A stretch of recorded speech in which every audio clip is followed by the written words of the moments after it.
একজন নারী অসাবধানতাবশত তার সামনের ফ্ল্যাটের পুরুষ প্রতিবেশীতে প্রেমে পড়ে যান। তাকে নিজের করে পাওয়ার জন্য প্রতি রাতে যখন ওই পুরুষটি তার প্রেমিকার সাথে ঘনিষ্ঠ হতেন, তখন তিনি লুকিয়ে জানালার পাশে বসতেন এবং সামনের ফ্ল্যাটের দিকে এক দৃষ্টিতে তাকিয়ে থাকতেন।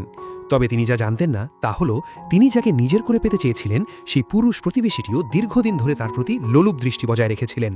এই নারী প্রতিবেশী, যার নাম লিসা, তাকে নিজের করে পাওয়ার জন্য ওই পুরুষটি একদিন ইচ্ছে করেই তার ঘরের দরজায় তালা লাগিয়ে দেন। এরপর লিসা যখন বাড়ি ফিরে ওই পথ দিয়ে যাচ্ছিলেন, তখন তিনি জলদি অভিনয় করে দেখান যে তিনি চাবি ঘরের ভিতরেই ফেলে এসেছেন। একটি অতি সাধারণ মিথ্যে কথার আশ্রয় নিয়ে মাইক খুব সহজেই লিসার ঘরে ঢুকে পড়েন। এটাই ছিল তাদের দুজনের এত কাছাকাছি আসার প্রথম সুযোগ। তারা একই জায়গায় দীর্ঘ 2.5 বছর ধরে বসবাস করলেও এর আগে তাদের মধ্যে কখনো কোনো কথা হয়নি। সংক্ষিপ্ত আত্মপরিচয়ের পর মাইক দ্রুতই জানতে পারেন যে লিসা আসলে একজন অবিবাহিত লেখিকা। তাকে সাধারণত বাইরে যেতে হয় না, ঘরে বসেই তিনি তার কাজ করতে পারেন। অন্যদিকে মাইক ও খোলামেলাভাবে জানান যে তিনি একজন ফটোগ্রাফার এবং তিনিও সিঙ্গল। গতকাল তার ঘরে যে মেয়েটি ছিল সে কেবলই তার একজন ফিমেল মডেল। সুযোগ হলে তিনি লিসার জন্য বিনামূল্যে একটি চমৎকার ফটোশুটের সেট করে দিতে পারেন। দুজনের হাসি ঠাট্টা আর আনন্দের মধ্য দিয়ে কিভাবে যে 2 ঘন্টা কেটে গেল তা তারা টেরই পেলেন না। ঠিক তখনই তালা খোলার মিস্ত্রি এসে হাজির হন। লিসা যখন পাশে ছিলেন না, সেই সুযোগে মাইক গোপনে লিসার ঘরের চাবির একটি নকল চাবি বানিয়ে নেন। তবে এ ব্যাপারে সম্পূর্ণ অজ্ঞ লিসা মাইকের প্রতি পুরোপুরি মুগ্ধ হয়ে পড়েছিলেন। মাইকের সাথে এই যোগাযোগের কারণে লিসার মনের ভিতর অনুপ্রেরণার জোয়ার বয়ে বনে চলে। মাত্র কয়েকদিনের মধ্যেই তিনি তার উপন্যাসের অর্ধেকেরও বেশি অংশ লিখে ফেলেন এবং ইন্টারনেটেও বিপুল সংখ্যক ভক্ত অনুরাগী পেয়ে যান। এমনকি তার বই প্রকাশের দায়িত্বে থাকা পাবলিশিং হাউসের ম্যানেজারও তাকে লেখা চালিয়ে যাওয়ার জন্য অনবরত তাগাদা দিতে থাকেন।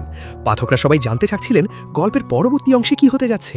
লিসা যদি তার লেখার গতি আরও বাড়িয়ে দিতে পারেন, তবে পাবলিশিং হাউস তাকে দ্বিগুণ পারিশ্রমিকও দিতে রাজি আছে। কিন্তু ম্যানেজারের এই কথাগুলো লিসার কাছে এক চরম পরিহাসের মতো শোনালো।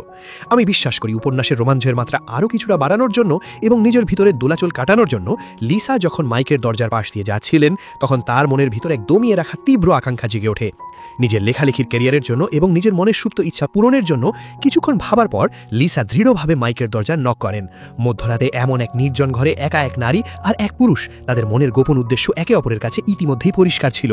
তীব্র আবেগের মুহূর্তগুলো শেষ হওয়ার পর লিসা মাইককে আলতো করে একটি চুমুখে সেখান থেকে বিদায় নেন। তবে লিসা চলে যাওয়ার ঠিক পরপরই মাইক জেগে ওঠেন, আর মাইকের চোখের দৃষ্টি দেখেই বোঝা যাচ্ছিল লিসার কাছাকাছি আসার পেছনে তার নিশ্চয়ই কোনো গোপন উদ্দেশ্য রয়েছে।